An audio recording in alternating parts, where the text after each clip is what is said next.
ഇതൊരു വീട്ടമ്മയുടെ ഉറച്ച കാൽവയ്പ്പുകളാണ്.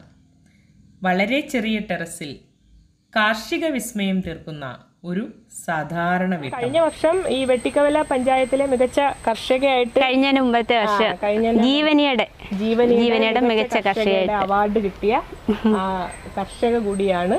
ഓർമ്മ വെച്ച കാലം മുതൽ വിഷരഹിതമായ പച്ചക്കറികൾ കഴിച്ചു വളരാൻ ഭാഗ്യം കിട്ടിയ 2 കുഞ്ഞുങ്ങൾ, ഹർഷയും കാത്തുവും. അപ്പോൾ ഇതിൻ്റെ പിന്നിൽ വിഷരഹിതമായ പച്ചക്കറികൾ കഴിച്ച് അവർ വളരണമെങ്കിൽ അതിൻ്റെ പിന്നിൽ പ്രവർത്തിച്ച അവരുടെ അമ്മയെ നമുക്ക് കാണാം. അമ്മ രാജി. അപ്പോൾ നമുക്ക് രാജിയുടെ ഓണത്തിനൊരു മുറം പച്ചക്കറി വിശേഷങ്ങളാണ് ഇന്ന് വീഡിയോയിൽ.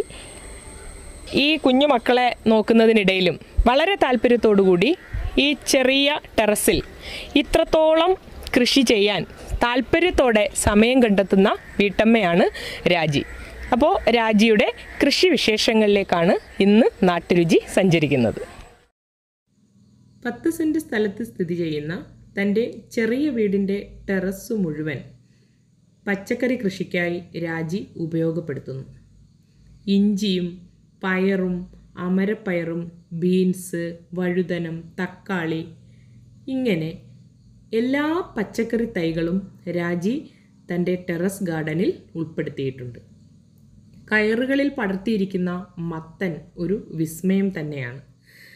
രാജി പറയുന്നത് ഈ പന്തലിൽ ഭാരം കൊണ്ട് മത്തങ്ങ കളിക്കുമ്പോൾ ഭാരം കൊണ്ട് പന്തൽ തൂങ്ങാറുണ്ടെങ്കിലും മത്തങ്ങയും മത്തയിലയും വിഷരഹിതമായി തൻ്റെ മക്കൾക്ക് കൊടുക്കാമല്ലോ എന്നതാണ് ഈ വീട്ടമ്മയുടെ പക്ഷം. രാജി, വീട്ടുകാര്യങ്ങൾ നോക്കണം, കുഞ്ഞുങ്ങളുടെ കാര്യങ്ങൾ നോക്കണം, കാത്തു വളരെ വികൃതിയാണെന്ന് പറഞ്ഞു.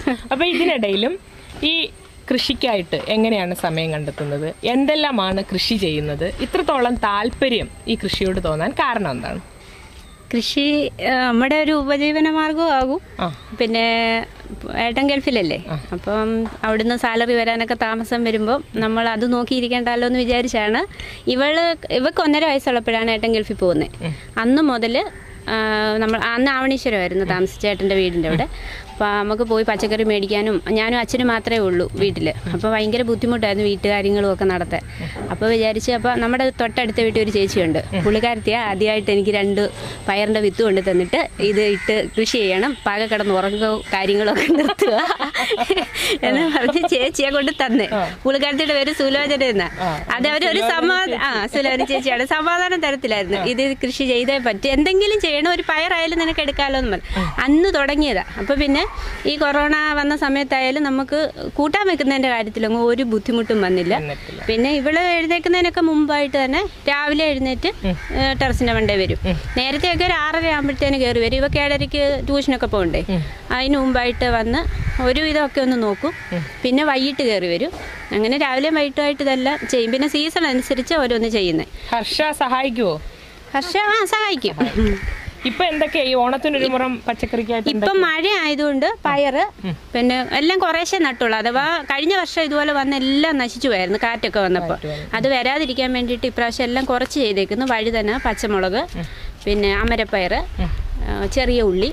അമരപ്പയറൊക്കെ ധാരാളം കിട്ടും. ഇഷ്ടം പോലെ കിട്ടും. ഇതൊരു 5 ഗ്രോ ബാഗിൽ ഞാൻ അമരത്തൈ നട്ടേക്കുന്ന ഓണത്തിന് വേണ്ടിയിട്ടുള്ളത്.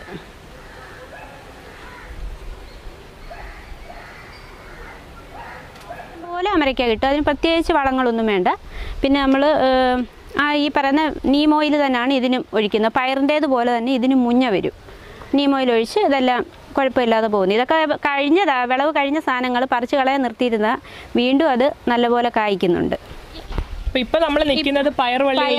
പാവലുണ്ട്, പാവലും പയറും, പടവലം, കുമ്പളമുണ്ട്. പിന്നെ മത്ത ഗ്രോ ബാഗിൽ നട്ടിട്ടുണ്ട്. അത് കാ കിട്ടിയില്ലെങ്കിലും ഇല എടുത്ത് തോരൻ വെക്കാമല്ലോ, അതുകൊണ്ടാണ് അത് വെച്ചേക്കുന്നത്. കുരുമുളകും പടർത്തിയിട്ടുണ്ട്. കുരുമുളക് ഇത് പടർത്തിയിട്ടുണ്ട്. പിന്നെ ഒരു കുറ്റി കുരുമുളകുണ്ട്, അത് നമുക്ക് ആവശ്യത്തിന്. പിന്നെ കോവലും ഉണ്ട്. അതിന്റെ ഇടയ്ക്ക് ഒരു മുന്തിരിയും ഉണ്ട്. കോവലും ഉണ്ട്, മുന്തിരിയുണ്ട്. മുന്തിരി കായ്ച്ചിട്ടുണ്ട്. അത് നമുക്ക് കാണിച്ചു കൊടുക്കാം. 2 കൊല ചെറിയ മുന്തിരി കിടപ്പുണ്ട്. അത് പക്ഷെ കോവല് കയറി ഇത് കായ്ക്കുമെന്നൊരു പ്രതീക്ഷയൊന്നും ഇല്ലായിരുന്നല്ലോ, അങ്ങനെ നട്ടതാ. അപ്പോഴേ ഈ പയറ് കൃഷി ചെയ്യുന്നപ്പോൾ ഞാനും വീട്ടിലാണെങ്കിൽ പയറൊക്കെ കുറച്ച് കുഴിച്ചിടും. പക്ഷേ കുറച്ച് കഴിയുമ്പോൾ തന്നെ മുഞ്ഞ കയറും. അത് കണ്ട 2 ഇല പരുവാകുമ്പോൾ തൊട്ടേ നമ്മളിത് പിന്നെ ഓണത്തിന് വേണ്ടിയിട്ട് അവർ തന്ന വിത്തുകൾ ഇട്ടത് അതെല്ലാം ഈ പരുവാകുമ്പോൾ തൊട്ടേ നമ്മൾ ഇതിന് വേണ്ടുന്ന മരുന്നുകൾ ചെയ്യണം. ജൈവ വളം എന്താന്ന് വെച്ചാൽ വളവും ചേർത്ത് കൊടുക്കണം, പിന്നെ കീടനാശിനി അടിച്ചു കൊടുക്കണം. അങ്ങനെ ആകുമ്പോൾ സ്പ്രേ ചെയ്യണം.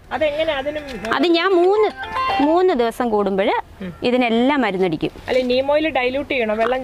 1 ലിറ്റർ വെള്ളത്തിൽ ഒരടപ്പ് അങ്ങനെ ചെയ്യേണ്ടത്. 1 ലിറ്റർ വെള്ളത്തിൽ ഒരടപ്പ് നീം ഓയിൽ ചേർത്ത് സ്പ്രേ ചെയ്ത് കൊടുക്കും. ഞാൻ ചെയ്യുന്ന ഈ തൈകള് പയർ എനിക്കെല്ലാം മുന്നിയായി പോകുന്നതുകൊണ്ട് ഞാൻ ഇതെല്ലാം ഒരു 3 ദിവസം കൂടുമ്പോൾ മരുന്നടിക്കാറുണ്ട്. നീം ഓയിൽ അത് ഈ മുളക് തൈക്കായാലും എല്ലാത്തിനും ചെയ്യാറുണ്ട്. ഇത് ജൈവ കൃഷിയാണ്. നമ്മൾ രാസവളമായിട്ട് ഒരു സാധനങ്ങളും ഇതിനകത്ത് ഉപയോഗിക്കത്തില്ല. അതുകൊണ്ട് ജൈവമായിട്ടുള്ളത് ഒന്നുകിൽ വെളുത്തുള്ളിയും കാന്താരിയും കൂടെ മിക്സിക്കകത്ത് അരച്ച് ഇരട്ടി വെള്ളം ചേർത്ത്, സോപ്പൊക്കെ ഉപയോഗിക്കുന്നവരുണ്ട്, പക്ഷെ ഞാൻ അതൊന്നും ചെയ്തിട്ടില്ല. സോപ്പൊക്കെ ഉപയോഗിച്ച് കഴിയുമ്പോൾ പിറ്റേ ദിവസം അത് കരിഞ്ഞ് നിൽക്കും. അപ്പം വെളുത്തുള്ളിയും കാന്താരിയും കൂടെ നല്ലപോലെ അരച്ച് ഇരട്ടി വെള്ളം ചേർത്തിട്ട് സ്പ്രേ ചെയ്യും. ഇത് മീറ്റർ പയർ.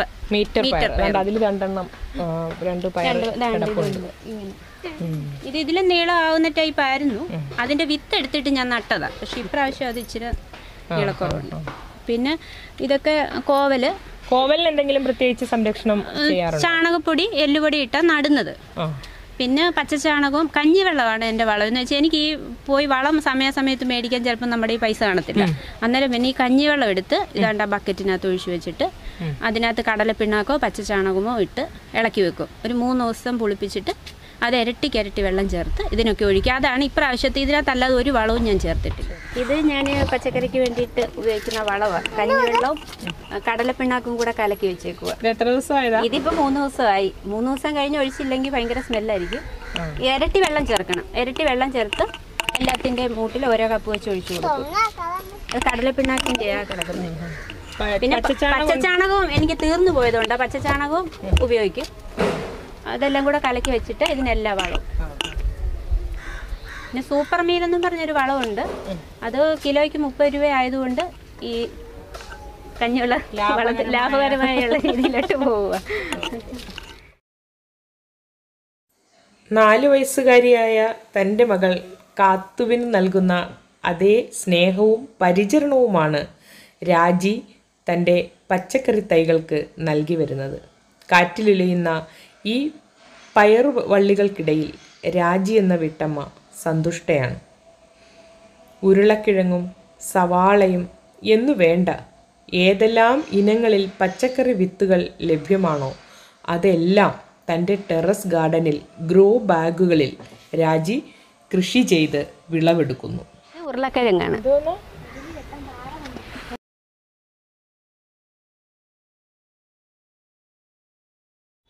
ഇതിപ്പോ എത്ര നാളായതാ നട്ടിട്ട് ഈ ഉരുളക്കിഴങ്ങ്? ഇതിപ്പോ 1 മാസമായിട്ടേ ഉള്ളൂ. 1 മാസം ആയില്ല. എത്ര കാലം കഴിയുമ്പോൾ വിളവെടുക്കാം? ഞാനൊരു 4 മാസം ആകുമ്പോഴേ, എനിക്ക് കറക്റ്റ് ഇതിനെക്കുറിച്ച് അറിയത്തില്ലായിരുന്നു. അപ്പം കഴിഞ്ഞ പ്രാവശ്യം നട്ടിട്ട് ഒരു 4 മാസമായപ്പോൾ ഞാൻ അങ്ങ് എടുത്തു. കുഴപ്പമില്ലാത്ത രീതിയിൽ കിട്ടി. നമ്മൾ കടയിൽ നിന്ന് മേടിക്കുന്നതിൻ്റെ അത്രയും വലിപ്പമൊന്നും ഇല്ലെന്നേ ഉള്ളൂ. എങ്കിലും നമ്മുടെ ആവശ്യത്തിനുള്ള ഉരുളക്കിഴങ്ങ് കിട്ടും. ഇതിന് വളം എന്തുവാ? എല്ലാം ഞാൻ ഈ വളം മാത്രമേ ഉള്ളൂ. ഇതൊരു തരം അമരയാ. ഇത് നമ്മുടെ രാജിയുടെ ഒരു പരീക്ഷണമാണ്. മത്ത ടെറസിൽ എങ്ങനെ പടർത്താമെന്നും അതിൽ നിന്ന് എങ്ങനെ കായ പറിക്കാമെന്നും ഒരു പരീക്ഷണമാണ്. അപ്പോൾ ഇനി മത്ത കൃഷിയെക്കുറിച്ച്, ടെറസിലെ മത്ത കൃഷിയെക്കുറിച്ച് നമുക്ക് രാജിയോട് തന്നെ ചോദിക്കാം. ഈ മത്തയുടെ വിത്ത് ഞാൻ ഇതുപോലെ തന്നെ ഗ്രോബാഗിനകത്ത് മുമ്പ് പറഞ്ഞ പോലെ ചകിരിച്ചോറും ചാണകപ്പൊടിയൊക്കെ ചേർത്ത് തന്നെ നട്ടുകൊണ്ടിരുന്നത്. എന്നിട്ട് അത് ഓല ഇതിലെ കൊണ്ട് വിരിച്ചിട്ട് ഇത് പടർത്തുമായിരുന്നു. അപ്പോൾ ഈ മഴ സമയത്ത് വെള്ളമെല്ലാം വീണ് നമുക്ക് ഇല പോലും തോരൻ വെക്കാനൊന്നും കൊള്ളത്തില്ല. അപ്പോൾ കഴിഞ്ഞ വർഷം ഞാൻ ഒരു മത്ത ഇതേ പടർത്തിയപ്പം വലയൊക്കെ ഇങ്ങനെ താന്നു പോകുന്നു, എങ്കിലും ഒരു ചെറിയ കാ കിട്ടി ഭാരം കൊണ്ട്. പിന്നെ ഞാൻ വിചാരിച്ചു കാ കിട്ടിയില്ലേ ഇലയൊക്കെ രണ്ടുപേർക്കും ചെറിയ മത്തങ്ങയുടെ. അപ്പോൾ രണ്ടുപേർക്കും ഇലത്തോരനൊക്കെ ഇഷ്ടമാണ്. അപ്പോൾ അത് അങ്ങനെ ഇല എടുക്കാമെന്നും പറഞ്ഞുകൊണ്ടാണ് നട്ടേക്കുന്നത്. കൂട്ടത്തിൽ കായൂടെ കിട്ടിയ സന്തോഷം. അതെ, ഇലത്തോരനും വെക്കാം, മത്തങ്ങ കറിയും. പിന്നെ ഇത് നമ്മുടെ കുമ്പളമാണ്. ഓണത്തിനേക്ക് കിട്ടുമെന്ന് പ്രതീക്ഷിച്ച് നട്ടത്. എന്തായാലും 1-2 കായൊക്കെ ആയിട്ടുണ്ട്. കായായി വരുന്നതേ ഉള്ളൂ. 1 താണ്ട് ഇവിടെയുണ്ട്. അതിനും ഈ പറയുന്ന പോലത്തെ വളമൊക്കെ തന്നെ ചേർക്കുന്നത്. എല്ലാം എല്ലുപൊടി, വേപ്പിണ്ണാക്കും, ചകിരിച്ചോറ്. അപ്പോൾ ഈ കൃഷികൾക്കെല്ലാം ഞാൻ ഉപയോഗിച്ചിട്ടുള്ള ഇത് മാത്രമേ ഉള്ളൂ. ഏതൊക്കെയാ? ഗ്രോബാഗ് നിറയ്ക്കുന്നത് മണ്ണ്, ചകിരിച്ചോറ്, ചാണകപ്പൊടി അല്ല. പിന്നെ മണ്ണിന്റെ ഇപ്പൊ 2 ബക്കറ്റ് മണ്ണെടുത്താൽ ഞാൻ 2 ബക്കറ്റ് ചാണകപ്പൊടി, അതുപോലെ തന്നെ ചകിരിച്ചോറും എടുക്കും. എല്ലുപൊടി 1/2 കിലോ ആണെങ്കിൽ വേപ്പും പിണ്ണാക്ക് കാ കിലോ പോലും വേണ്ട. പിന്നെ കുമ്മായം ഇട്ട മണ്ണായിരിക്കും, മണ്ണ് കുമ്മായം ഇട്ട് അവിടെ ഇട്ടേക്കും. അപ്പോൾ അനുപാതം നമുക്ക് ഒന്നുകൂടെ പറയാം. 2 ബക്കറ്റ് മണ്ണ്, 2 ബക്കറ്റ് ചാണകപ്പൊടി, 2 ബക്കറ്റ് ചാണകം, അതുപോലെ തന്നെ ഞാൻ 2 ബക്കറ്റ് ചകിരിച്ചോറും ചേർക്കും. അത് 3 എണ്ണം ഒരേ അളവിലായിരിക്കും. അതിനകത്ത് ഇപ്പം ഒരു കപ്പ് എല്ലുപൊടി ചേർത്താൽ 1/4 കപ്പ് വേപ്പും പിണ്ണാക്ക് ചേർക്കും. അതാ ചെയ്യുന്നത്. പിന്നെ പ്രത്യേകിച്ച് വേറെ വളങ്ങളൊന്നും ഇതിനകത്ത് ഞാൻ ചെയ്യുന്നില്ല. ഇപ്പം കീടനാശിനി നീം ഓയിൽ മാത്രമേ ഉള്ളൂ. ജൈവ കീടനാശിനി അത്. പിന്നെ പയറൊക്കെ ഒരുപാട് മുന്നിയാകുമ്പോൾ നമ്മൾ ചെന്ന് പറയുമ്പം വേറെ എന്തെങ്കിലും കീടനാശിനി തരും. അത് രാസവളത്തിന്റെ അല്ല, ജൈവവളമായിട്ടുള്ള കീടനാശിനി തന്നെ ചെയ്യും. നല്ല സഹകരണം ഉണ്ട്, തീർച്ചയായിട്ടും ഉണ്ട്. അവര് തരുന്ന വെട്ടിക്കവല കൃഷിമാരിലെ sir, Sonia sir, Sindhu sir. പിന്നെ കഴിഞ്ഞ വർഷം ഈ വെട്ടിക്കവല പഞ്ചായത്തിലെ മികച്ച കർഷകയായിട്ട് കഴിഞ്ഞതിന് മുമ്പത്തെ വർഷം ജീവനിയുടെ മികച്ച കർഷകയായിട്ട് അവാർഡ് കിട്ടിയ കർഷക കൂടിയാണ് രാജി. അവിടുന്ന് ആ തൈയും വിത്തും ഒക്കെ തരുന്നത്. ഇനി നമുക്ക് രാജിയുടെ കൂടുതൽ പച്ചക്കറി വിശേഷങ്ങൾ. ഇത് തക്കാളി, ഇതും ഇപ്പോൾ ഓണത്തിന് വേണ്ടിയിട്ട് നട്ടത്. പിന്നെ മഴയൊക്കെ ആയിരുന്നത് കൊണ്ട് എല്ലാം പോയി. ഇതിലൊക്കെ കായ ഉണ്ടായതാ, പറിച്ചു കഴിഞ്ഞ സംഭവം.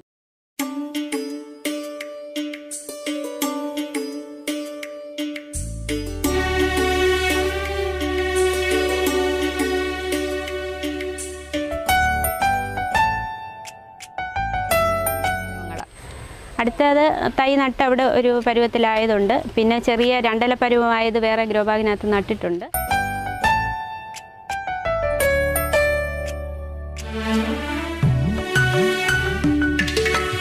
കുറ്റി ബീൻസിന്റെ തൈ എന്ന് പറഞ്ഞ് സദാനത്തുനിന്ന് മേടിച്ചു വെച്ചത് 2 തൈ. നേരത്തെ പക്ഷെ ഇത് പടർന്നു വരുന്നുണ്ട്. കുറ്റി ബീൻസ് ആണെന്ന് എന്നോട് പറഞ്ഞത്. പക്ഷെ അത് വള്ളിയായിട്ട് വരുന്നുണ്ട്. അതുകൊണ്ട് കയറ് കെട്ടി കൊടുത്തേക്കും. കഴിഞ്ഞ പ്രാവശ്യം ഇഷ്ടംപോലെ ബീൻസ് ഉണ്ടായിരുന്നു. പിന്നെ മഞ്ഞ സമയമാകുമ്പോൾ സെപ്റ്റംബർ കഴിയുമ്പോൾ ക്യാരറ്റ്, ബീട്രൂട്ട്, കോളിഫ്ലവർ അല്ല ബ്രോക്കോളി ഉണ്ടായിരുന്നു ഇപ്രാവശ്യം എനിക്ക്. അങ്ങനെ എല്ലാം കൃഷി.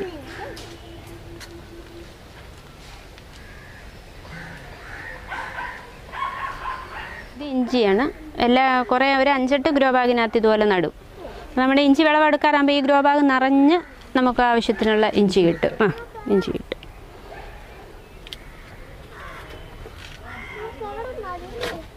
പിന്നെ ഇതൊരു വഴുതനയാണ്. ആപ്പിൾ പോലിരിക്കും. സാമ്പാറിനകത്തിടാനും ഒക്കെ നല്ല ഒരു വഴുതന.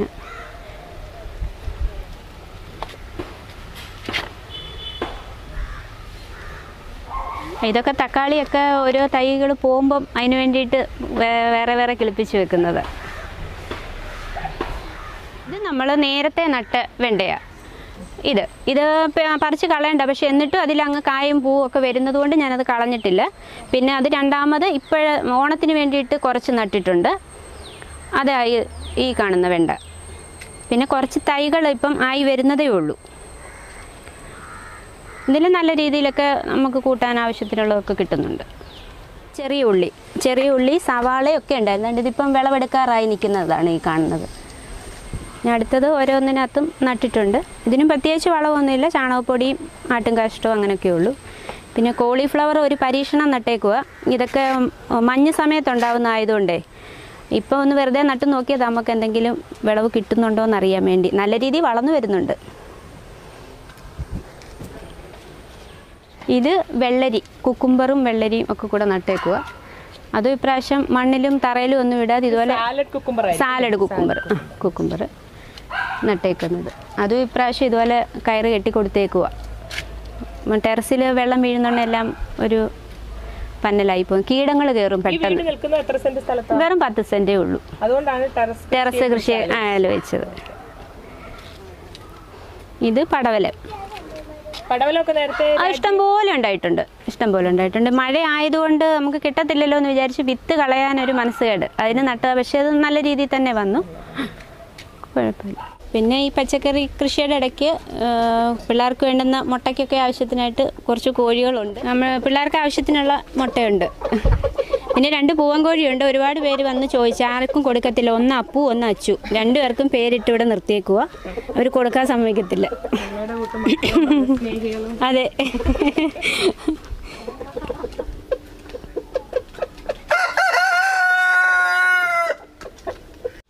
ഈ ലോക്ക്ഡൗൺ സമയത്ത് ടി വിയുടെ മുമ്പിലും മൊബൈലിൻ്റെ മുമ്പിലും സമയം ചിലവഴിക്കുന്നവർക്ക് ഒരു നല്ല മാതൃകയാണ് രാജി ഹരിലാൽ എന്ന ഈ കർഷക. ഈ 10 സെൻറ്റ് പുരയിടത്തിൽ ഇല്ലാത്തതായിട്ട് പച്ചക്കറി ആയാലും പഴവർഗ്ഗങ്ങളായാലും ഇല്ലാത്തതായിട്ട് ഒന്നുമില്ല എന്ന് ഈ വീട്ടമ്മ, എന്നുവെച്ചാൽ നമുക്ക് സാധിക്കാത്തതായിട്ട് ഒന്നുമില്ല എന്ന് ഈ വീട്ടമ്മ തെളിയിച്ചെന്നിരിക്കുന്നു. അപ്പോൾ ഇത്രയും സമയം ഞങ്ങളോടൊപ്പം തൻ്റെ കൃഷി വിശേഷങ്ങൾ പങ്കിട്ട രാജി ഹരിലാലിനോട് തൽക്കാലം വിട പറയുന്നു.